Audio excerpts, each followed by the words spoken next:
Hello, today we will discuss on creative problem solving CPS. Okay, before that, we will look into a few uh, overview on the components of creativity. Okay, okay, let's see how creativity is developed.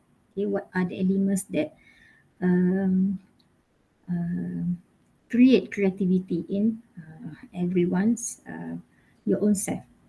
Okay, actually creativity elemen-elemen uh, yang ada okay, dalam seseorang individu comes from the expertise, okay, expertise of the individual, which comes from the knowledge, okay, about some field of knowledge, in terms of technical, procedural, and also intellectual knowledge. Okay, and then creativity also comes from the motivation. Okay, the motivation, intrinsic and extrinsic, means internal and also external motivation for that person. Okay, how their self internal motivation encourage people, a person to be creative, and also the surrounding, external motivation, the surrounding, how the team members, how the team leader, how the environment or surrounding give the encouragement for a person to be creative. Okay, and then the third element or the third component of the creativity is the thinking skill, the creative thinking skill, the skill which we can polish. Okay, how flexible and imaginatively people approach problem.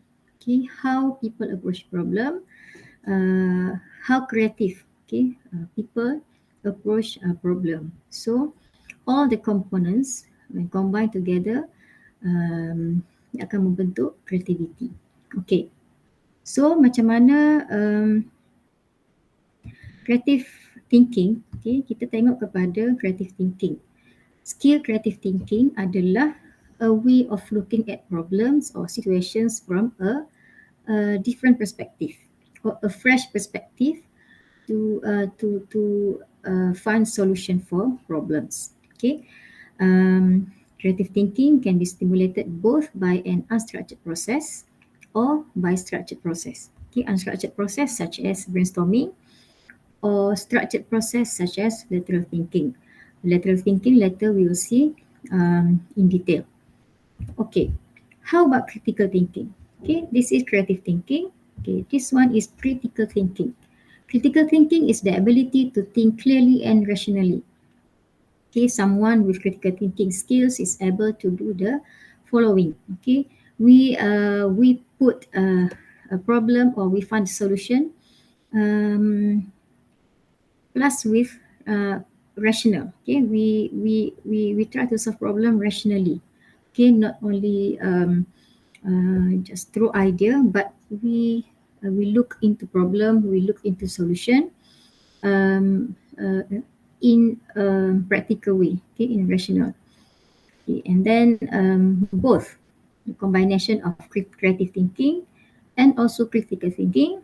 Okay, this is both skills that we need in order for us to able to solve problem. Okay, later we will discuss about problem solving. Okay, so creative thinking, critical thinking are two important skills that will help us in conducting problem solving process. Okay, right. So what critical thinking and creative thinking can do. Um, this is important that we can learn. We can learn both skill and also polish both skill to help us in problem making, in problem solving or decision making process. Okay, in daily life or in your career later or in whatever you do. Okay, so lateral thinking. Just now I said about lateral thinking, which is one of the structured process, okay, structured process. Okay, so lateral thinking, uh, the opposite of lateral thinking is vertical thinking or logical thinking or linear thinking. Okay, the same meaning. Logical thinking, vertical thinking, linear thinking gives the same meaning. But this is okay. The vertical thinking is a direct, straightforward way to solve problem. However, another thinking way. We call it lateral thinking, which is we take creative approach to problem or to a challenge. Okay, we put creativity together in a structured way to solve problem or to approach any challenge. Okay, so it is how we look into problem in a different perspective outside of the box to solve problem. Okay, this is one way of thinking. Okay, we name it lateral thinking. Okay, how we differ vertical thinking and lateral thinking. Okay, we can see here linear thinking or vertical thinking is a common way to solve problem. Okay, for example, we have problem. We we can see or we can benchmark. Okay, another company or another person's problem, the similar problem. So we try to solve the problem linearly, just like the common people do. This is called vertical thinking. Okay, linear thinking. It is straightforward. Okay, but when we think in lateral thinking method, okay, we try to look into different perspective. We try to find solutions in different way to solve the problem. Um, so as we can see in the picture here, okay, the figure below, lateral thinking, uh, the problem is like a block, okay, blocking us from reaching our, for example, our target. Okay, if we apply lateral thinking, we can think outside of the box. Instead of we try to break the block. Why not we try to use another way? Okay, so this is lateral thinking. We use creativity. We use our the skill to solve problem in different way, not in common or straightforward way. Okay, this is also another example of lateral thinking. Okay, commonly we use this type of solution. Okay, we try to go through the slot, the way, the road here, okay, until we find our target. Okay, B, our target. But why not? We try to think outside of the box. Instead of we are using the very berliku-liku jalan ni to achieve or to reach B, our target, why not we just go another way outside of the box, outside of the common way of solving the problem. Okay. Also, this one a few point of differences between vertical thinking and also lateral thinking. Okay. Okay. How can we apply lateral thinking? Okay. These are a few um, guidelines. Okay, guidelines for us to apply lateral thinking. Okay, the first one is list the assumptions. Okay, when we face problem, when we face challenge, we try to write out the assumptions inherent to the question. Okay, and then verbalize the convention. Means that we look at common solution to the problem, and then from that common solution, we look into another perspective. We look into another angle. Okay, so that we are not following the straightforward solution.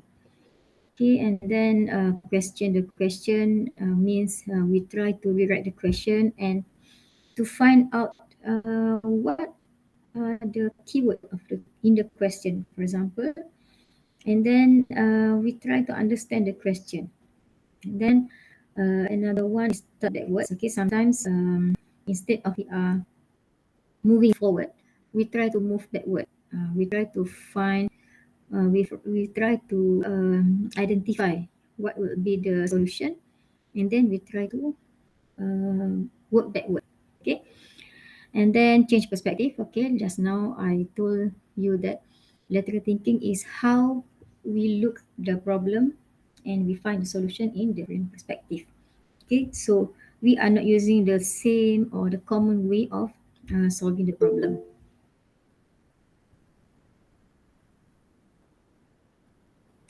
All right, so now we are going into CPS, Creative Problem Solving Techniques and Tools. Okay, all right. CPS is a way of solving problems or identifying opportunities when conventional thinking has failed. Okay, normally in conventional thinking or common way of solving problem, we cannot find solution, or um, the problem solving uh, will take more time, which is not good sign for us. Okay, so CPS, we implement, or we put creativity as one of the way of problem solving. Okay, so CPS encourage looking into fresh perspective and come up with innovative solutions. Okay, what are the steps in CPS? Okay, actually these steps are not only for CPS. Okay, is if after this you can see in different places and other places about the problem solving steps. The steps are almost similar. Okay, lebih kurang je lah macam mana cara-cara untuk problem solving. Okay, so the first step, we need to identify the problems. Okay, we need to identify the problems clearly, very clearly, and then generate the solutions, alternative solutions. The third is evaluate and select the alternative. The four, implement the solution, and lastly follow up and review. So actually the steps will come in a cycle, in a loop. Okay, kalau tak dapat result yang kita nak, is under the first step, the fifth step. Okay, kita akan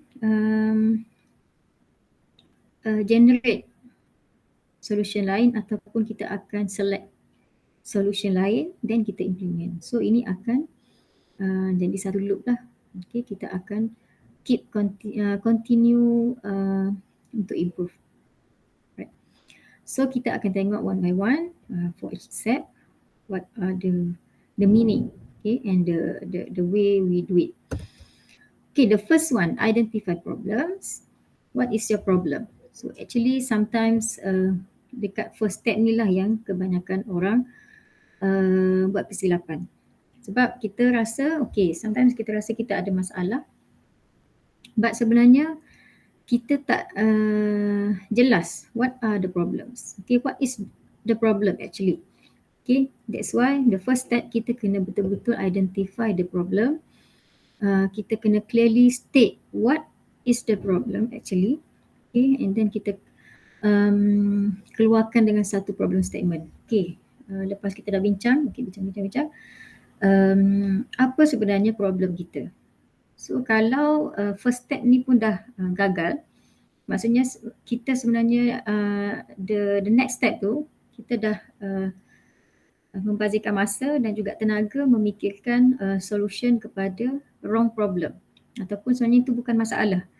Yang kita cuba selesaikan tu maybe mungkin adalah bukan dia punya root cause dia, bukan masalah yang original problem dia.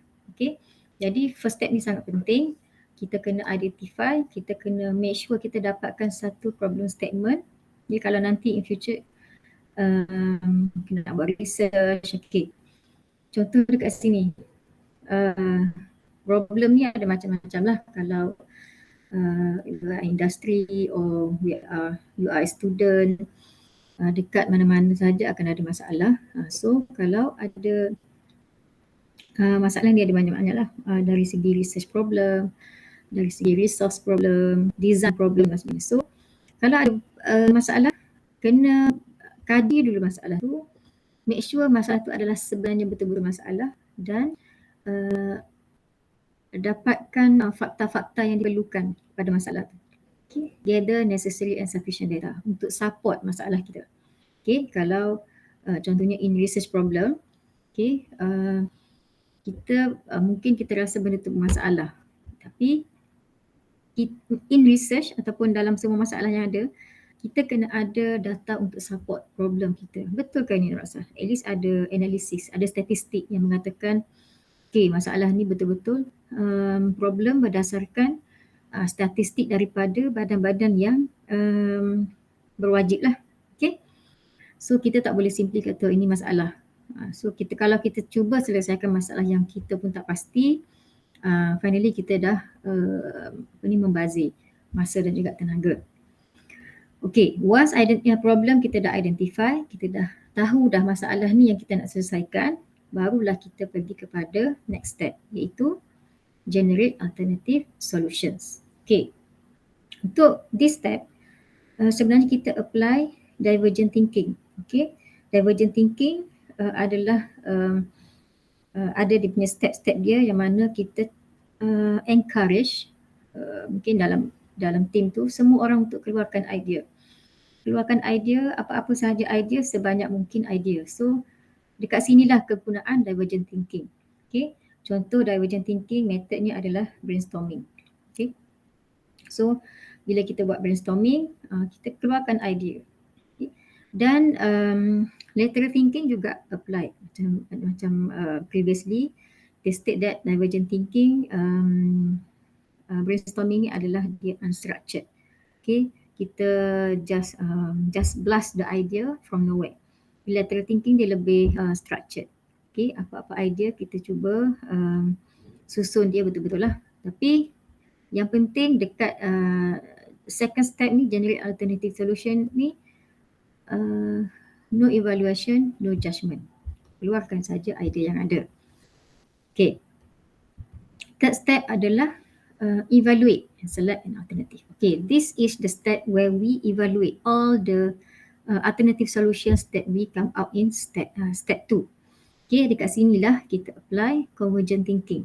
Convergent thinking, daripada banyak solution, kita akan cari one correct solution. Okay, one correct solution yang mana possibility-nya untuk menyelesaikan masalah yang kita ada dekat nombor 1 tadi tu tinggi. Okay, kat sinilah kita akan masuklah consideration dari segi practicality, dari segi interesting dan juga resource kita ada. Yang mana kita boleh, kita boleh apply alternatif ataupun solution yang kita pilih ni.